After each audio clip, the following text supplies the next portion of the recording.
What's happening, everybody? Sean, joined again, as always, by my son, Trey.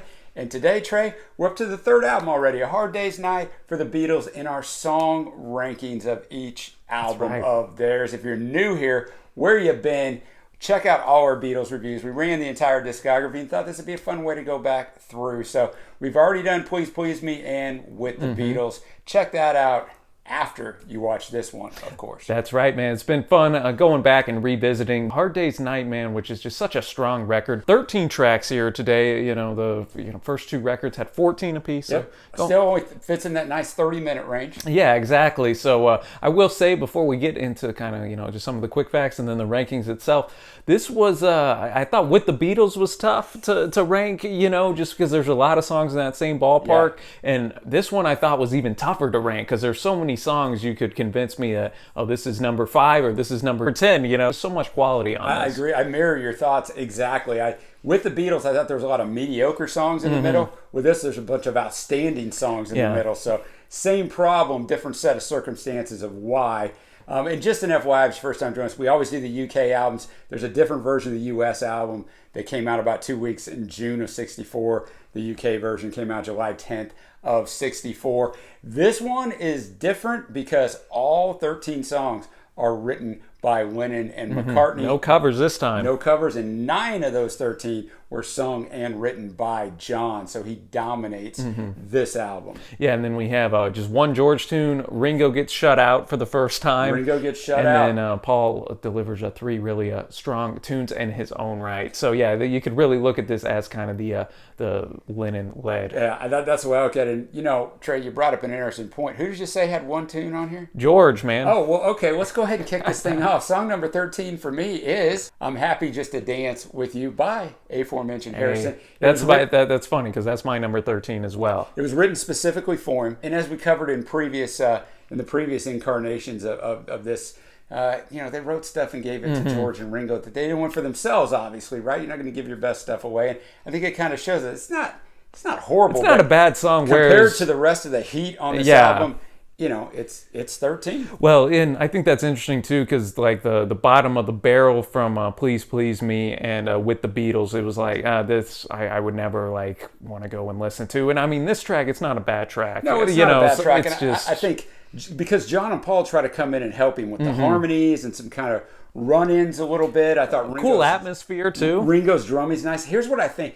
I thought George lacked any passion. I just didn't feel any passion. And that's understandable. He didn't write it. He performed it in the movie, though, which is, Oh, that's the other thing. Let me jump in one more time. The songs on the first side are actually in the movie. And the songs on the second side were made for the movie but didn't make the movie. All right, now to my number 12 here, going with my first Lennon tune. We got You Can't Do That. We got the cowbell, of all things, makes its appearance. These were in the rankings, the first 4 tracks were in that top tier, and then there was, about 5, 6, 7 tracks in that middle, and then there were a few that I knew were just kind of at the bottom, and this is one of them, man. It's just pretty forgettable in comparison to the other Lennon tunes on there, but it still has a bit of a fun energy about it. Yeah, he said he was trying to channel his love for American R&B and kind of harder edge stuff. He wrote the guitar intro and outro in the studio itself while they were doing this, so I thought that was interesting. Yeah, I don't have much more to add to it. I mean, it's fine. I mean, it's good. John is so, and if you watch the first 2, I'm a broken record on this, no pun intended. But John's vocals on this are spot on, raw and powerful. That is also my number 12. So my number 11 is When I Get Home. Hey, we're 3 for 3, which hasn't been the case for these rankings. I like my favorite part of it is John's raw vocals and the come on. Yeah. So it's a good song. I mean, it's a good performance, a nice falsetto there and the harmonies, but on this album, it's hard to get towards the top. You Can't Do That. It's just not a song that just stands out as the top, especially on this record, just since there's so much quality. And we'll see if we differ here, because now I'm going to my number 10. Tell Me Why You Cry. Going with Tell Me Why here. Yet again, this is where we kind of start to go into that next tier of songs, I think, where, the difference between number 10 and number 5 is really not that much. You can kind of change a lot of them here. And it has a fun energy about it in this track right here. Smooth Lennon vocal delivery. I'm going to have that coming up later. Now, I will say this. I didn't talk about this at the start. Trey, it took me like 3 hours to rank this album. Like, it was ridiculous. It was tough, maybe dude. It was and a tough. half. Listen to it once, listen to it again, redid my order, and then I'm like, man, I actually had to go listen to 13, then listen to 12, then listen to 11, and I did do some moving around. So my 10 actually got moved higher up on my list. It was number 12 originally. I go with I'll Cry instead.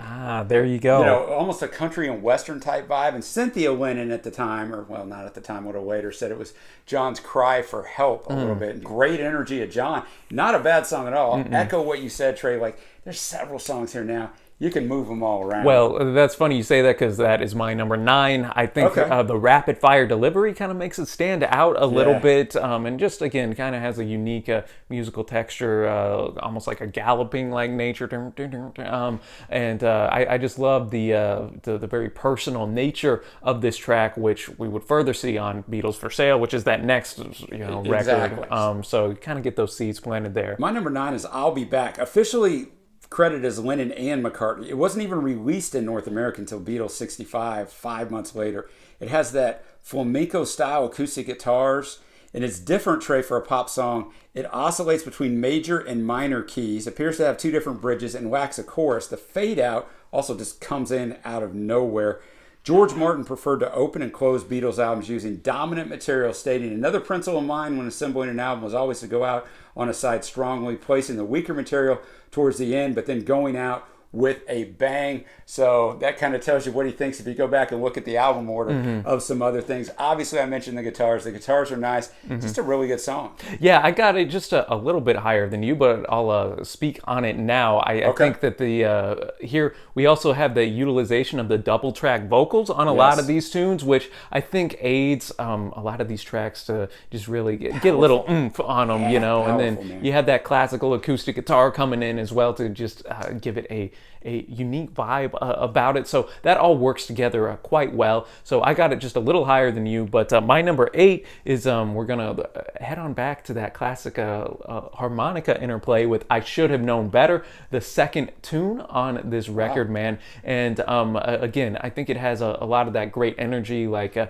track like Tell Me Why has put up because of the harmonica kind of interplay. I've got it so much higher. I know we kind of talk about it when the other person comes, but I've got it a lot higher than this. My number 8, Mr. McCartney is going to make his first appearance with Things We Said Today. Great track. And he actually wrote it when he was on a yacht sailing around. He said it as he wrote it as a kind of a reverse thing. He's writing it thinking he's older and reflecting back on the things we said today. Yeah, I always thought that was a cool touch. And did today, and it's a very strong, darker, and much more mature than a lot of McCartney stuff we've gotten so far. No, definitely, and I'll just take a cue off of you because I do have this higher than you as well. So I'll go now to my number 7, which is I'll Be Back, which I've already talked about. So now you can hit your number 7 up. Yeah, and we don't, if you hadn't figured this out yet, we don't compare it. I figure we might differ greatly on this. My number 7, once again, is going to be Paul, and I Love Her. And boy, I went back and forth between these two, and this went to 12 in the U.S. McCartney said the title comes in the second verse and it doesn't repeat. You would often go to town on the title. This was different, almost an aside. Oh, and I Love You. He said it was the first ballad I impressed myself with. Kurt Cobain had a love for this. That's right. Actually, once again, just like the previous track, much more mature on this one. Very, very good. Oh yeah, and I got this coming right after Things We Said Today on my list. So I'll save it for when I get there. We got quite different lists. Good luck following along. Yeah, we're up to number 6, I believe now, we are. which I'm gonna go with Anytime at All. Coming in there, man. Again, man, I got to interrupt you for just, man. Your list is really incorrect. You might want to. Should we break and you can come go back on, Sean. Come check on, this man. out, You're the man who put "And I Love Her" at 7. Come on.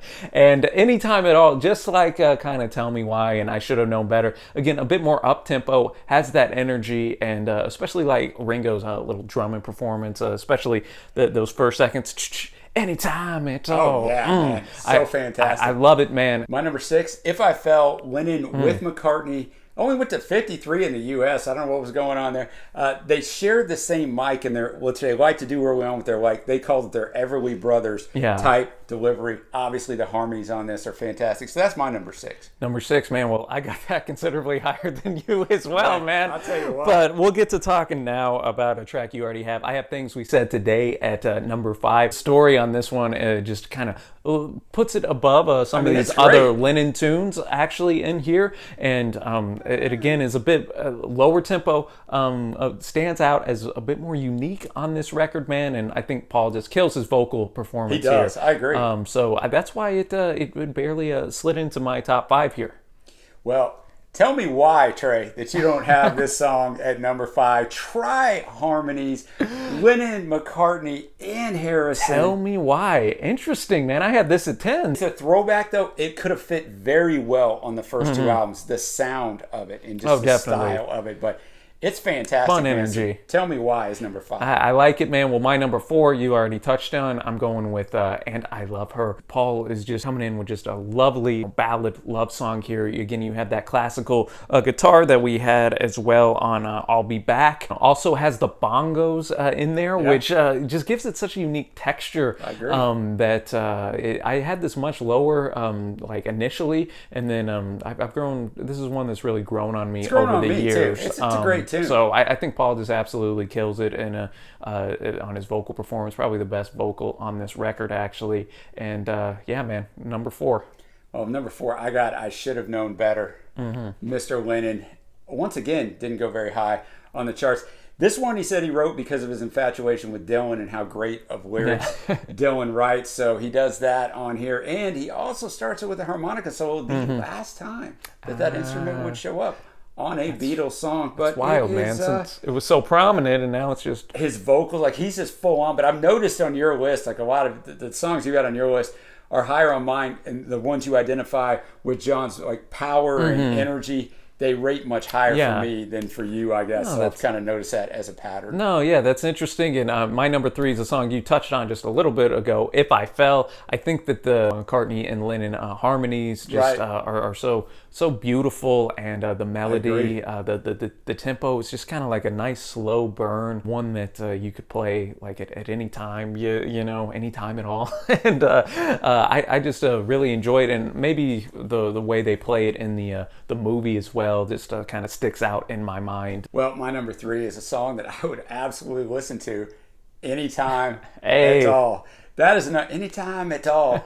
The second Anytime at All was too much for John at the time, so McCartney sings it. I think that's a nice little touch. It's cool. That's that tight, a lot man. of people don't really realize because John just couldn't reach the notes, but he is so freaking powerful. It just puts a smile on my face. The guitar is fantastic. I mean, everything is just so good, Trey. So that's my number 3, and I'm curious here, the 1-2, where we're going to go. No, yeah, we obviously have the same top 2 tracks, which I think are going to be at the top 2 for most people. I think so. I'm going with my number 2, Can't Buy Me Love. My guy Paul had all 3 of his tunes appear in the top 5, actually, here. And you're saying that because we're going to do a live stream after this, and people are going to be just loving you for that, all the McCartney Oh, people. you already know. I'm a McCartney and a Lennon guy, right? It's just the way it goes, but go ahead. Well, do you have this at 2? Yeah. Okay, so we both have the top 2 spots. I had a hard time with 1, It was 2. tough, man. It was tough. I mean, it's just such an iconic early Beatles track. Lyrically, Things We Said Today is superior, and I Love Her is superior lyrically as well. But there's just that youthful Paul exuberance coming in here that so much energy. The guitars are great. Just everything. It just almost is a nostalgic tune to hear listening in 2021. Just I could imagine being a kid back in the day listening to it, just getting all hyped up and ready to go, man. And Paul obviously kills it, and lyrics coming at you fast and heavy. So this song had incredible chart success, Trey. It jumped from 27 to 1, which is the biggest jump until the SoundScan era came in, which I think was 91, but I can't quite remember. And they held the top 5 spots on the charts, and they had 3 consecutive number ones. All those were records at the time and stood for so long. The guitar solo in there is fantastic, and it's just, I mean, the second it comes on, it's so good. And it's so good that after they did the first take, they decided, in their words, that the song didn't need them Well, what do they mean by that? They meant it didn't need their harmonies, so it's the first one they did with no harmonies. Interesting, man, and it stands as so powerful. Definitely, I think one of Paul's better tunes that he ever did, just in general, man, not even in the early era. No, I agree 100%, and that brings us to number one. It's the same for both of us. It's A Hard Day's Night, officially credited as Lennon with McCartney. Yeah, and we haven't mentioned it, but obviously the iconic 12-string Rickenbacker, which starts, which George plays on a few other tunes on this as well. But George Martin said that's why they chose this as the first two. They wanted this to start. They said the album and the movie, they wanted that Rickenbacker, that sound. And it's so iconic. And it is. We have a little guitar solo in the middle of this one as well. Also a bit of a piano interplay